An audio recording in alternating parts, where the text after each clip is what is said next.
అంశాలను మాత్రమే నేను ఒకసారి గుర్తు చేస్తాను. ఆల్రెడీ మాట్లాడుకుంటారు కార్యాచరణ రేపు నుంచి ఏం చేయాలనేది.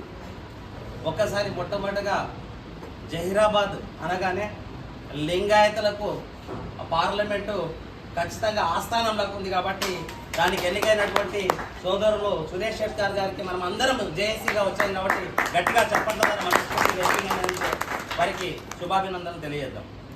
తర్వాత మొట్టమొదటి అంశం బసవ జయంతి. బసవ జయంతి అనేది ఇప్పటికి కూడా కాలం లేట్ అయింది. యాక్చువల్లీ మనకు అధికారిక ఉత్తర్వులు వెంటనే రావాలి. ఫస్ట్ పాయింట్ చేయాల్సింది రేపు ఆ లెటర్స్ జేఏసీ మనకి, ఎందుకంటే ఇక్కడ అందరం ఉన్నాం, ప్రతినిధులు ఎవరెవరు ఉన్నాం, అందరము ఫెడరేషన్ వాళ్ళు ఉన్నాం, రాష్ట్రీయ వీరశైవ లింగాయత్ లింగభజ సంఘ ప్రతినిధులు ఉన్నాం, రాష్ట్రీయ బసవదళ ఉంది, లింగాయత్ మహాసభ ఉంది. ఈ ప్రతినిధులతో నేను అనేది ఏంటంటే ఒక్క ఎంపీ మీద పెడితే కూడా ఇబ్బంది అవుతుందేమో, ఒక జేఏసీ ఫామ్ చేసుకుంటాం. ఎప్పటికప్పుడు పరీక్ష చేసుకుంటూ తన నాయకత్వం ఉంటాడు. జేఏసీ ఫామ్ చేసుకుంటే పనులు చాలా ఉన్నాయి, ఒక్కటి లేదు. కాలం చూస్తుంటే పీరియడ్ పోతూనే ఉంటుంది. చూస్తున్నాం, ఎదురు చూస్తున్నాం, మోసపోతున్నాం, ఎదురు చూస్తున్నాం, మోసపోతున్నాం. 5 ఏళ్ళు అవుతుంది, 10 ఏళ్ళు అవుతుంది, ఇది కూడా పోతుంటుంది. దయచేసి నేను అనేది ఏంటంటే జేఏసీ ఫామ్ చేసుకుంటే ఒక కార్యాచరణను పకడ్బందీగా ఉండాలి. తను ఏంటంటే అధికారంలో ఎంపీగా ఉన్నారు, అధికార పార్టీలో ఉన్నారు కాబట్టి పనులు ఈజీగా అవుతాయి. మన కార్యాచరణ లేకుండా ఈరోజు మాట్లాడినాం, బసవ జయంతి తిన్నాం, చేసినాం, బసవ పంక్తిలో కూర్చున్నాం, పరమాన్నం తిన్నాం, వెళ్ళిపోయినాం అంటే ఇక కాదు. కాబట్టి దయచేసి ఏమంటే మీరు అందరూ ఒప్పుకుంటే జేఏసీ ఫామ్ చేసుకుందాం. దాని ద్వారా రేపు అధికారిక ఉత్తర్వులు రావాలి. ఒకటి, దానికి సంబంధించిన ఖర్చులకు సంబంధించి ప్రభుత్వంలో ఖజానా ఉంది, బడ్జెట్లో మన వాటా ఉంది. ఎంతసేపు మనం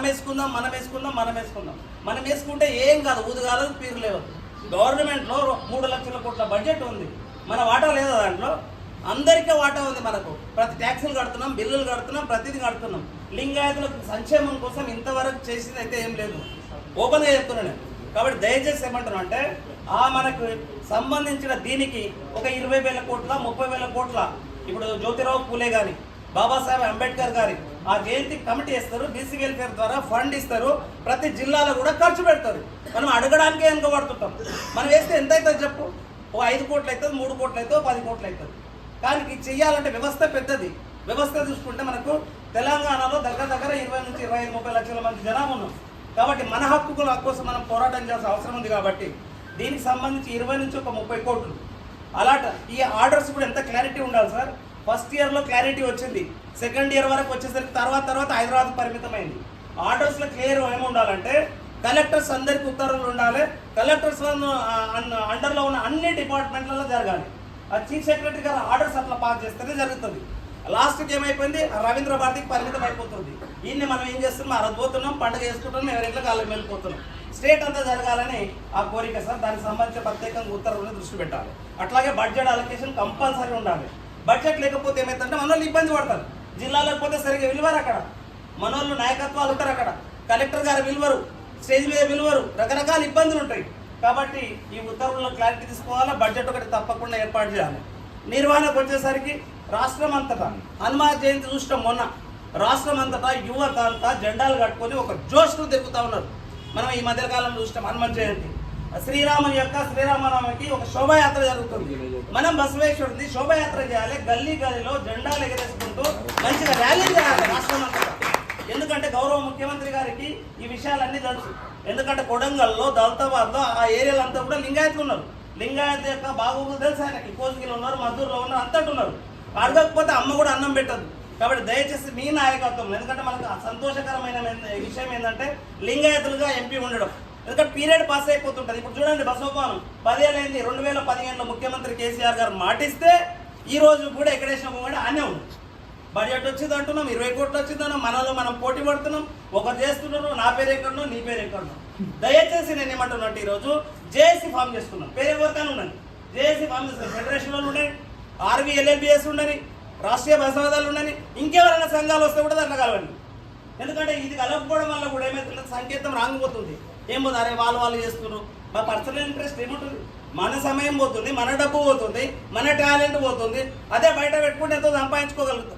కాబట్టి దయచేసి ఈ విషయాల మీద దృష్టి పెట్టాలని చెప్పేసి ఎంపీ గారిని కోరుతూ, ఫస్ట్ అంశం బసవేశ్వర జయంతికి ఉత్తర్వులు రావాలి రేపే నుండి. బడ్జెట్ అనేది 20 కోట్ల 30 కోట్ల 50 కోట్ల జిల్లాలో కూడా స్పెసిఫిక్గా ఉండాలి. ఈ జిల్లాకి ఇంత, హైదరాబాద్కి ఎక్కువ పెట్టాలి, ఒక 50 లక్షలు అట్లా పెట్టాలి. మిగతా జిల్లాలకు 5 లక్షల 10 లక్షలు అనేది జిల్లాలకు పెడితే ఎంఆర్ఓ కూడా కొంత ఖర్చు జరుగుతుంది. ఖర్చు ఉంటేనే పని చేస్తారు, లేకుంటే చేయరు. అదొక అంశం. రెండవది, మీ ఆధ్వర్యంలో వీరశైవ లింగాయత్ ఫెడరేషన్ ఏర్పాటు చేసినందుకు ఒకసారి గట్టిగా ఎంపీ గారికి, ముఖ్యమంత్రి గారికి కూడా మనస్ఫూర్తిగా ధన్యవాదాలు తెలియజేద్దాం. చప్పట్లు గట్టి కొట్టండి.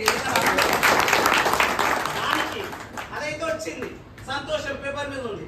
అరే ఇప్పటి వరకు దానికి పాలక వర్గం రాలే, వేరే కులాలు వచ్చేసినాయి. వైశ్య కులం వచ్చింది, ఆర్య వైశ్యం వచ్చింది, మన పేపర్ మీద వచ్చింది. దీనికి కూడా పాలక వర్గం వచ్చి దానికి బడ్జెట్ రావాలి సార్. మన కులంలో 90% మంది బీదోళ్ళు ఉన్నారు, ఎదురు చూస్తున్నారు. అరే లింగాయతుల చైతన్యం వచ్చింది, ఎదురు చూస్తున్నారు. హైదరాబాద్ ఉన్నాం, బాగున్నాం. గ్రామాలలో 90% బీదోళ్ళు ఉన్నారు. వాళ్ళకు రుణాలు ఇప్పించడం కానీ, సబ్సిడీలు ఇవ్వడం కానీ చేస్తే, ఒక 10,000 కోట్ల అలొకేషన్ చేస్తే, ఆ వీరశైవ లింగాయత్ సంక్షేమ సంఘానికి, ఫెడరేషన్కి ఒక 10,000 కోట్ల బడ్జెట్ని అలొకేషన్ చేస్తే, ఎందుకంటే బడ్జెట్లో మన వాటా ఉంది. ఆ విషయాన్ని అడగలేకపోతున్నాం. 3 లక్షల కోట్లు ఉంది, పెరుగుతూ ఉంది ఎవ్రీ ఇయర్. దాంట్లో 10,000 కోట్లు వస్తే బీద వాళ్ళు అప్లికేషన్ పెట్టుకుంటే వాళ్ళ చదువులకు కానీ, ఆరోగ్యం కానీ, వ్యాపారాలకు కానీ డెవలప్ కావడానికి అవకాశం ఉంటుంది. కాబట్టి మీ నేతృత్వంలో అది ఖచ్చితంగా చేస్తారన్న నమ్మకం మా అందరికీ ఉంది. కాబట్టి చేయించాలి. ఎందుకంటే ముఖ్యమంత్రి ఎట్లాంటి వ్యక్తి అంటే మీరు వెళ్ళి గట్టి కూర్చుంటే మాత్రం ఖచ్చితంగా అవుతుంది అన్న.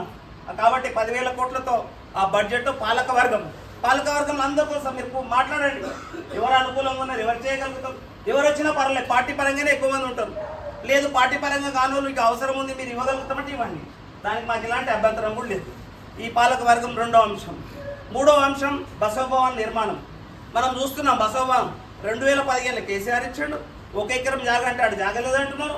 అదేమో 10 crores. ఎంత చెప్పాలంటే 10 crores ఉన్నాయని టెండర్స్ 3 టెండర్ కాల్ఫర్ చేసారు, లోయెస్ట్ టెండర్ వేసారు. మనం వాళ్ళే రింగ్ కొత్తోడేం రాలే బయటికి వెళ్ళి. ఎంత పోలీస్ థింగ్. మీకు 10 కోట్లు ఉన్నప్పుడు 9 కోట్లు 9.5 కోట్లు వేసుకొని ఏదో కొంచెం చూసుకొని వాళ్ళే చేసుకున్నారు. కాంపిటీషన్ వచ్చిందంటే అది వేరే విషయం. లోయర్ టెండర్ వచ్చిందన్నది పూజ చేస్తే అయిపోయి. జనమంతా అడుగుతున్నారు, ఊళ్ళల్లో తిరుగుతుంటే కలిసినాడు అల్లా అడుగుతున్నాడు, బసవభవన్ ఏమైంది, మీ ఎంపీ ఏం చేశాడు, ఆయన ఏం చేశాడు, మీరేం చేశాడు. అర్థమైంది? అందరికి జవాబే లేదు మనకు ఇప్పటికీ. అందరికి క్వశ్చన్ మార్క్. అందరం పెద్దవాళ్ళమే, అందరం నాయకులమే, ప్రతి ఒక్కరు నాయకులే. అది వాట్సాప్ నాయకులు అయిపోతున్నాం. దయచేసి ఈ పాయింట్ మీ మీద పూర్తి నమ్మకంతో ఈ విషయాలన్నీ మాట్లాడుతున్నాం సార్. ఇది ఎందుకంటే మీరు ఎట్లా ఆలోచిస్తారో చేసి ఆ బసవభవన్ నిర్మాణం కనుక చేస్తే మనకి మీటింగ్స్ పెట్టుకోవడానికి అన్ని రకాల అనుకూలం ఉంటుందని చెప్పేసి తెలియజేస్తూ, దానికి కూడా ఫండ్ మనం వేసుకోవాల్సిన అవసరం లేదు. దానికి 10 కోట్లు ఆల్రెడీ ఇచ్చింది, దాన్ని ఎక్స్టెండ్ చేసి 20 కోట్లకు తీసుకోండి, రివాలిడేట్ చేయొచ్చు. ఆల్రెడీ శాంక్షన్ అయింది. ఒక ల్యాబ్స్ అయితే రివాలిడేట్ చేస్తారు. 10 కోట్లకు ఇంకో 20 కోట్లు వేసి టెండర్స్ కాల్ఫర్ చేయాలి. గవర్నమెంట్ మీ చేతులు ఉంది సార్, గవర్నమెంట్ మీ చేతులు ఉంది కాబట్టి ఖచ్చితంగా చేసే అవకాశం ఉంటుంది. కాబట్టి ఖచ్చితంగా ఈ 3 అంశాలని బసవ జయంతిని రేపే చేసుకోవాలి. ఫెడరేషన్ని మీరు లింగాయత్ ఏదైతే కార్పొరేషన్ ఇచ్చారో దానికి ఫండ్ తీసుకురావాలి, పాలకవర్గం వెంటనే రావాలి. 3వ అంశం బసవభవన్ నిర్మాణం జరగాలని చెప్పేసి కోరుకుంటూ, ఇంకొక అంశం ఎక్కడ వెళ్తే వివి హాస్టల్ గురించి ప్రతి దగ్గర అడుగుతున్నారు. ఆ అంశం మాకంటే ఎక్కువ మీకు తెలుసు. అది లోకంకి, మన వీరశైవ సమాజం యొక్క సామాన్య మానవుడికి అది చెందిన నాడే ఆ వివి హాస్టల్ యొక్క ప్రత్యేకత ఉంటుంది. ఆ పెద్దలు ఏర్పాటు చేసి ఆ రోజు ఎంతో మంది దాఖలు చేశారు సార్. అది కర్ణాటక వాళ్ళు కావచ్చు, మహారాష్ట్ర వాళ్ళు కావచ్చు, ఎవరైనా కావచ్చు. ఈరోజు ఆంధ్రప్రదేశ్, తెలంగాణ కూర్చున్నది. మనం ఈరోజు తెలంగాణ వాళ్ళని వెళ్తున్నాం. ఈరోజు వివి హాస్టల్ కూడా ఆ పరిస్థితి ఏదో క్షుణ్ణంగా పరిశీలించారు. ఎందుకంటే చాలా మంది క్వశ్చన్ చేస్తున్నారు. జిల్లాలకు వెళ్తే ఎక్కడికి వెళ్తే మీరు ఏం పని చేస్తున్నారు, వివి హాస్టల్ చేయరు, బసవభవన్ చేయరు, ఇలాంటివి చేయరు, ఎందుకు సంఘాలను క్వశ్చన్ చేస్తున్నారు, మీరు ఎందుకు నాయకులను కూడా క్వశ్చన్ చేస్తున్నారు. ఇవన్నీ దృష్టిలో పెట్టుకోవాలని తెలియజేస్తూ, చివరగా ఓబీసీ అంశం చాలా ఫాలోఅప్ చేస్తున్నాము. ఆ విషయాలు కొన్ని ఒక్క నిమిషం మీకు తెలియజేసి నేను ముగిస్తాను. ఓబీసీ అంశం జరిగింది ఏంటంటే, ఓబీసీ అంశం దయచేసి ఓబీసీ అంశం తెలంగాణ రాష్ట్ర ప్రభుత్వం కేంద్ర ప్రభుత్వానికి రికమెండ్ చేసింది.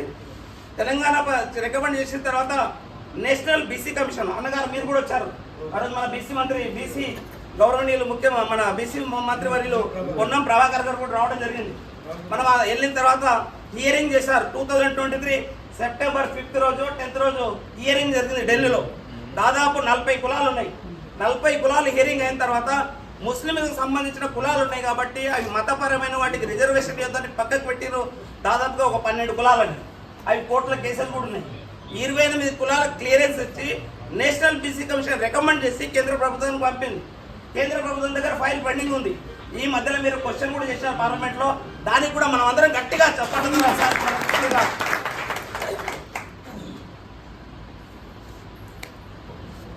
క్వశ్చన్ చేసారు చాలా మంది ఎంపీల ద్వారా. కొండా విశ్వేశ్వరరెడ్డి ఈటల రాజేందర్ గారు, కిషన్ రెడ్డి గారు, బండి సంజయ్ గారు వీళ్ళందరితో టెండర్ రాపియడం జరిగింది.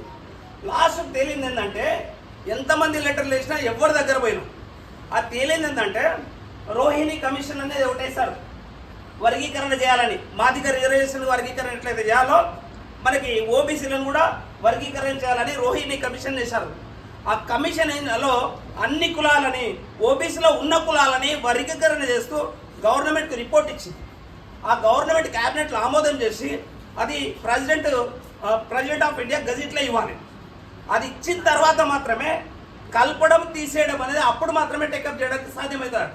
ఒక ఐఏఎస్ ఆఫీసర్ ప్రిన్సిపల్ సెక్రటరీని కలిసాం సార్.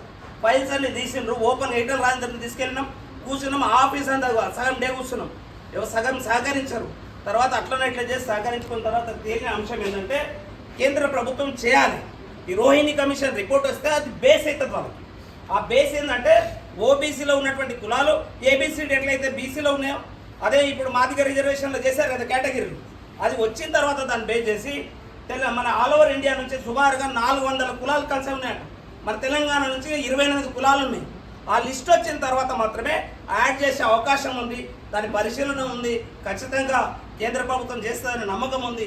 మనం జేఏసీగా ఫామ్ అయితే అందరి దగ్గర పోతాం. ఏ పార్టీ అయినా కానీ, కాంగ్రెస్ ఉండని, టీఆర్ఎస్ ఉండని, బీజేపీ ఉండని, అందరి దగ్గర మనం ఢిల్లీకి పోవడం రావడం ఇది చేస్తూ ఉంటే అందరం కలిసి ఆ పని కూడా ఈజీగా అవుతుంది. ఒత్తిడి చేయాల్సిన అవసరం ఉంటుంది. రాజకీయ ఒత్తిడిది, రాజకీయ నిర్ణయం చేయాలి, లాబింగ్ చేయాలి. ఇంటికాడ కూర్చుంటే జరగదు. ఇది బీసీ వచ్చినప్పుడు లాబింగ్ చేస్తేనే కదా సార్ జరిగింది మీ ఆధ్వర్యంలో. ఒకసారి సార్ కూడా గట్టిగా చెప్పడం బయట లాబింగ్ జరిగింది, ప్రెజర్ బిల్డప్ అయింది. ముఖ్యమంత్రి గారు నిర్ణయం తీసుకున్నారు. ఈరోజు ప్రధానమంత్రి నిర్ణయం తీసుకోవాలి, అమిత్ షా గారు నిర్ణయం తీసుకోవాలి, ఒత్తిడి అనేది జరగాల. కాబట్టి ఆ సందర్భం జరుగుతాయని తెలియజేస్తూ ఈ అవకాశం ఇచ్చినందుకు ప్రత్యేకంగా మమ్మల్ని ఆహ్వానించి ఈరోజు ఈ ఇన్ని విషయాలలో భాగం పంచుకునేందుకు అవకాశం కల్పించిన పెద్దలందరికీ, వేదికపై ఉన్న ఫెడరేషన్ నాయకులు వీరమల్లేశన్న గారికి, గౌరీశంకర్ అన్న గారికి, శివకుమార్ గారికి, అట్లాగే రాష్ట్ర వీరశైవ లింగబల సంఘం రాష్ట్ర అధ్యక్షులు పటోల సంగమేశ్వర అన్న గారికి, సెక్రటరీ దినేష్ గారికి, కోశాధికారి రాచప్ప గారికి, ఆర్బీఎల్పిఎస్ మన ప్రెసిడెంట్, ఎందుకంటే పేరు చెప్తే కూడా మంచిది బలం ఉంటుంది, శంకరప్ప గారికి, విజయకుమార్ పాట్నే గారికి, మధు గారికి, యువనాయకుడు నరసింహుల గారికి, మల్లికార్జున అన్న గారికి, అశ్విని గారికి, విద్యుల్లత గారికి, కోటి శివలీల వీరమణి గారికి, సతీష్ గారికి, మిగతా పెద్దలందరూ కూడా పేరు పేరున ధన్యవాదాలు తెలియజేస్తూ ముగిస్తున్నాను. ఈ రోజుతో ఆగొద్దు. ఈరోజు మంచి శుభ పరిణామం, అందరం కలిసినాం. శుభ పరిణామం కదా, శుభపరిణామం. అలసిపోతున్నాం. రేపు అయితే ఏమవుతుంది తెలుసా, ఇంకా 2 రోజులు పోతే పోనీ మాకెందుకు అంటాం. ఓపెన్ చేస్తున్నాం సంగమేశన, పోనీ మాకెందుకు అంటాం. పూజ చేస్తాం, బయటకు పోతాం. కాబట్టి చేసింది నిలబడుతుంది. కాబట్టి గట్టిగా కంకణం కట్టుకుందాం. కంకణం కట్టుకుందామా? కట్టుకుందాం. ఎంతమంది కట్టుకుంటారు చేతులు ఎత్తండి. కంకణం ఎవరిని తిట్టొద్దు దయచేసి. నేను ఇంకో చేయబడుతున్నా. వీరశైవులకి ఏముంటదంటే వీరభద్రుడు ఉంటాడు, చేతులు ఎక్కిస్తారు. ఇక వాడు వీడు ఎందుకయా ఆవేశం అనర్థానికి దారిస్తారు. ఎవరికైతే ఏముంది, సమాజానికి మేలు కావాలి, సమాజానికి మేలు కావాలి. అందరం ఒకటైదాం. సరే, మంచి సంకేతం ఈరోజు. అది మంచికో చెడ్డకో ఈరోజు అయినాం. కాబట్టి అందరం ఒకటై ఖచ్చితంగా అందరం ఒకటైతే అన్ని సాధిస్తాం. There is no word impossible. Everything is possible. 3 times everything is possible. Everything is possible. మనం అందరం తలుచుకుంటే సాధ్యమవుతుందని తెలియజేస్తూ మనస్ఫూర్తిగా ధన్యవాదాలు తెలుసు ముగిస్తున్నాను. జై హింద్, జై బసవ.